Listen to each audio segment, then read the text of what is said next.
कहानी शुरू करते हैं। गांव के ठीक 20 स्थित शंकर भगवान के मंदिर के बगल में एक बड़ा सा बरगद का पेड़ और वही पास में राम नारायण का 5 कमरों वाला 1 मंजिला मकान है। अपनी पत्नी, 2 पुत्र और एक छोटी बेटी के साथ आनंद पूर्वक जी रहा है राम नारायण। 6 साल पहले ही उसका बड़ा बेटा सुरेश मैट्रिक का एग्जाम देने के बाद कमाने के लिए मुंबई चला गया था। वहां से हर महीने 1-2 हजार भेज देता, जिससे राम नारायण अपने घर का खर्चा चलाता और अपनी खेती से अनाज भी उपजा लेता। दिन कट रहे थे। छोटा बेटा नरेश भी पास के बाजार वाले हाई स्कूल में पढ़ने लगा है। वह भी इस बार मैट्रिक की परीक्षा देगा। राम नारायण आंगन में बीसी चारपाई पर बैठा सोच रहा है।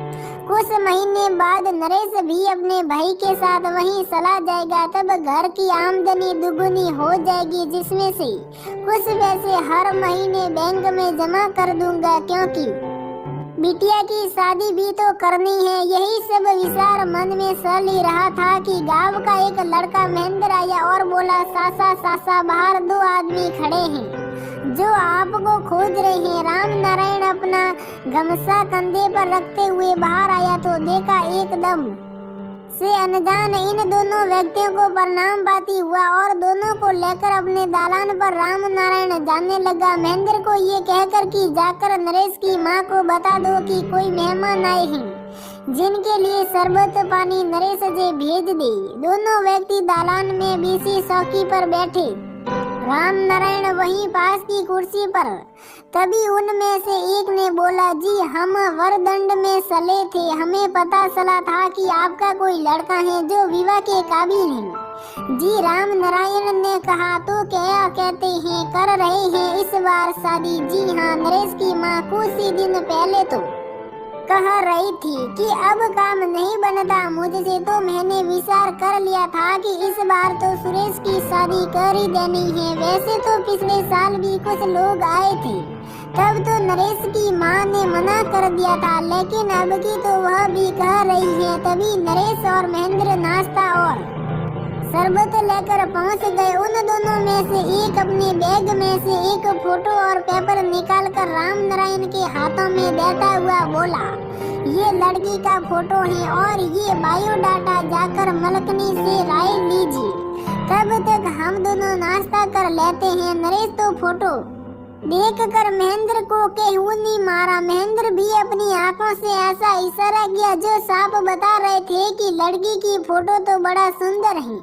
राम नारायण फोटो और बायोडाटा लिए हुए घर आया। अजी नरेश की माँ, देखिए ना, सुरेश बा के लिए रिश्ता आया है, यही लड़की है। फोटो दिखाते हुए राम नारायण बोल रहा था, ये उसका बायोडाटा है, लड़की बीए पास है। अजी ये तो बड़ी सुंदर लड़की है, पूरे गांव ऐसी बहू नहीं है। अभी तक चेहरे पर मुस्कान लिए बोली जा रही थी नरेश की माँ, लेकिन क्या मैट्रिक पास मेरे लड़के से बीए की हुई लड़की से शादी करेंगे? शायद उन्हें पता नहीं होगा, उन्हें सब पता है। वे तो सुरेश के बारे में सब कुछ जानते हैं। वे तो कह रहे थे कि पैसे वाला घर नहीं, मेरी बेटी को इज्जत और खसी वाला घर चाहिए। जो आपके बारे में पता चला, मैं तो अपनी बिटिया से भी पूछ लिया हूँ, वह भी ऐसा ही घर चाहती है। राम नारायण ने अपनी पत्नी को बताया, मुझे तो ये लड़की अच्छी लग रही है, फोटो से ही इसके संस्कार झलक रहे हैं,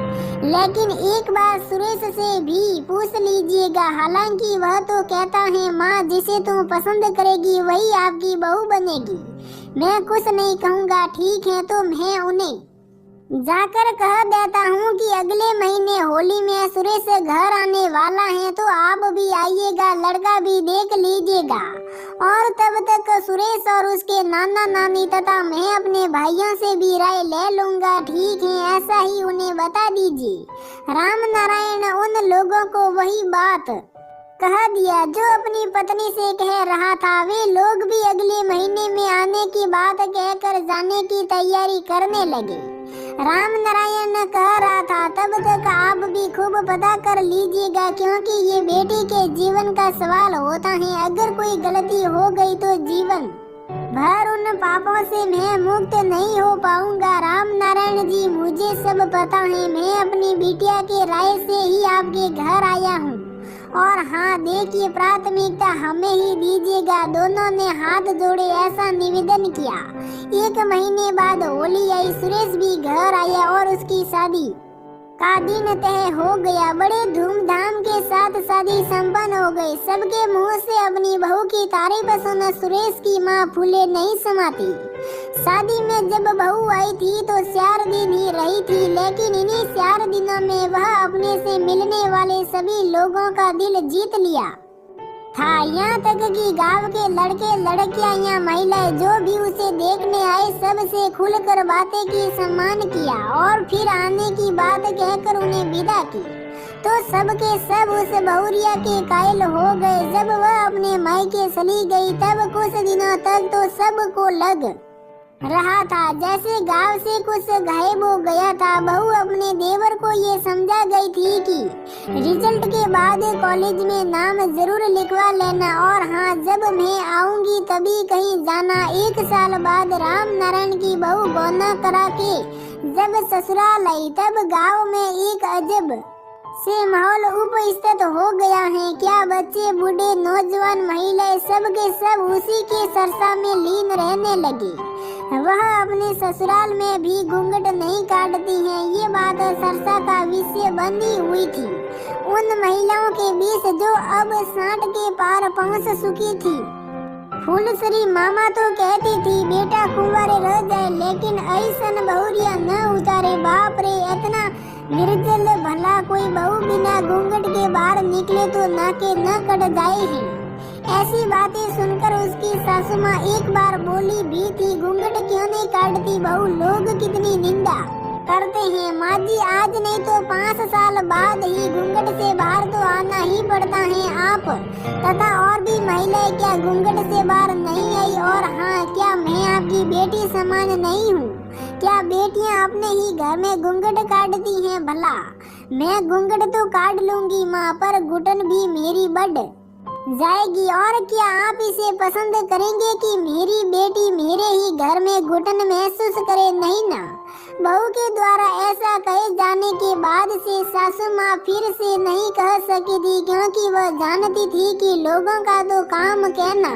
अब भला उनके कहने पर बहू को परेशान करना भी कहाँ उचित है। और बहू भी तो ठीक ही कहती है, 5 साल बाद तो घूंघट से बाहर आना ही पड़ेगा। मैं तो काटती थी घूंघट, लेकिन कहा गया वह घर की जिम्मेवारियां आई तो घूंघट से बाहर निकलना ही पड़ा। नौजवान सब उसकी सुंदरता और विवाहपन के कायल थे, तो बुजुर्ग सब राम नारायण के इस भोलेपन पर कि हम लोगों से पूछा भी नहीं तो देखो कैसे खानदान की बहू आ गई। राम नारायण की बहू खुले विचारों वाली है। वह किसी से लज्जाती नहीं, अतः अपने विचारों को किसी के सामने भी रखती है और दूसरों की विचारों पर अपनी प्रतिक्रिया भी देती है। उसके इस व्यवहार के कारण ही उसे गांव की महिलाओं से एक नया नाम मिला है, कलेक्टरी बहुरिया।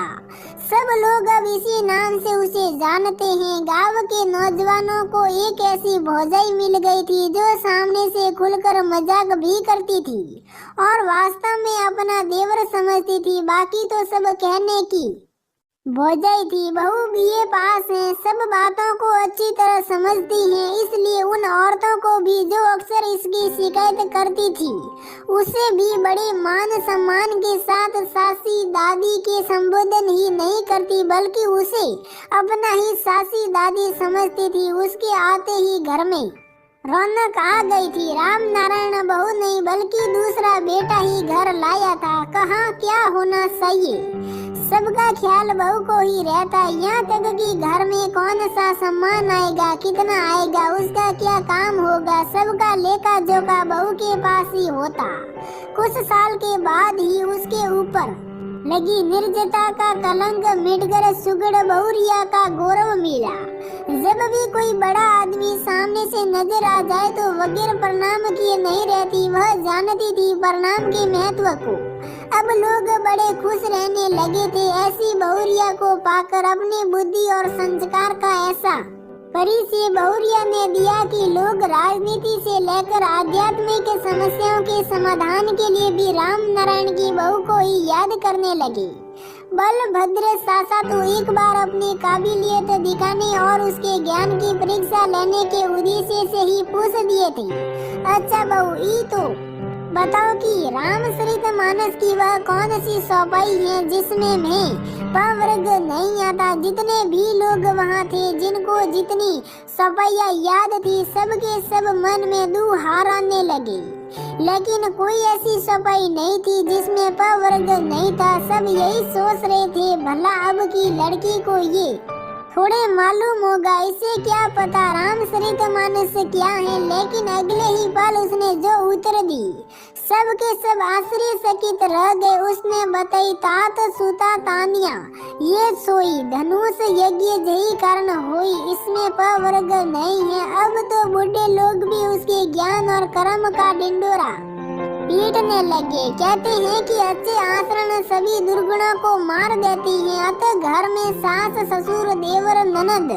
और पति का तो दुलारी तो बनी हुई ही थी। अपने सद्गुणों के कारण गांव की बेटियों के लिए तो वह आदर्श बन गई थी। गांव की कोई बेटी ऐसी नहीं थी जो उसकी ननद न हो। सब उसके साथ ननद की तरह रहती तथा बहू भी उन सभी के सरल स्वभाव का आदर करती। इन्हीं आदर का परिणाम था कि लाख भीड़ होने के बाद भी राम नारायण की बहू का सारा काम बड़ी जल्दी हो जाता, क्योंकि सभी लड़कियां भी उसके काम में हाथ बटाती थी। राम नारायण के आंगन में सदा खुशियों का माहौल रहता था।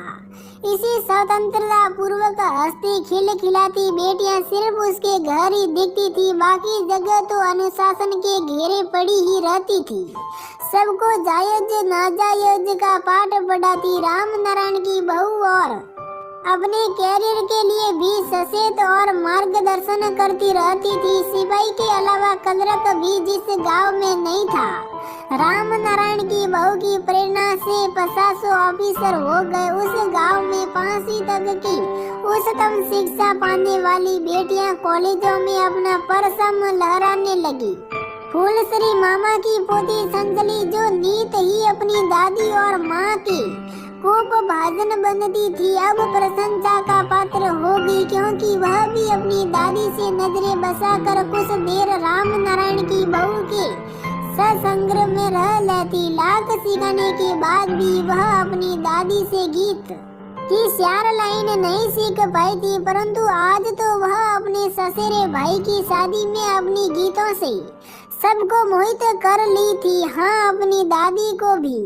दादी को लगता था जब मैं मर जाऊंगी तो इस गांव से गीतों की परंपरा ही उठ जाएगी, लेकिन जब अपनी ही पोती के साथ अन्य लड़कियों को भी गाती हुई सुनी तो उन्हें अपने कानों पर भरोसा नहीं हुआ। सनसली को पास बुलाकर पूछने लगी, कहाँ सीख ले रहे तू ये सब गीत? सनसली राम नारायण की बहू का नाम अपनी दादी के सामने लेती हुई डर रही थी कि तभी वहाँ उसका छोटा भाई आ गया और कहने लगा, न जान ही दादी वो कलेक्टरी भोजी भीर जा न हुई दीदी।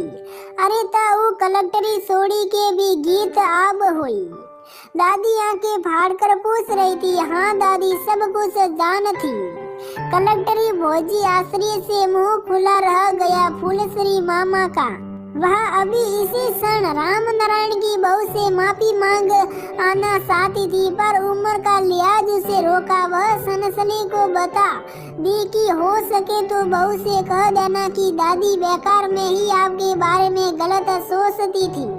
तुम तो फौजी दादी की नजरों में देवी हो देवी। जब सनसली फौजी से मिली तो सारी बातें बताई। उन बातों को सुनकर बहू की आंखें भर आई। ओह, कितना सम्मान है मेरे प्रति इन बुजुर्गों का भी, जो मुझे साधारण महिला नहीं बल्कि देवी मानते हैं। धन्य है मेरा ये ससुराल, जहाँ के सभी लोगों के भय में ऐसी सद्रा है। अब तक तो हमने सुना था कि बेटी का मेहर पूरा गांव होता है, लेकिन यहाँ आकर मुझे तो लग रहा है कि बेटी अगर बेटी ही बनी रहे तो पूरा ससुराल भी उसी का होता है। सच में बहू को कभी लगा भी नहीं कि वह ससुराल में रहती है। सबके साथ हंसना, बोलना, उठना, बैठना सब तो वैसा ही था, उसका कोई बदलाव नहीं आया। हालांकि कई बार तो उसकी माँ इस बात के लिए डांट भी चुकी थी कि यदि ऐसे ही ससुराल में रही तो जग सही होगी, वह भी। लेकिन कुछ ही दिनों में वह सम्मान में बदल गया। यह आई थी तो भाई जैसे दो छोटे देवर और एक बहन सम्मान ननद भी मिल गई थी। मायके में तो एक ही भाई था और बहन तो थी ही नहीं। बहू अपना सारा काम निपटा लेने के बाद अपने देवर और ननद को घंटों पढ़ाती थी। यहाँ तक कि जब नरेश अपनी भाभी के कहने पर ही बैंक पीओ का अप्लाई किया था, तब उसे एग्जाम पास होने के गुरु और मैथ रीजनिंग का ऐसा पाठ पढ़ाया था।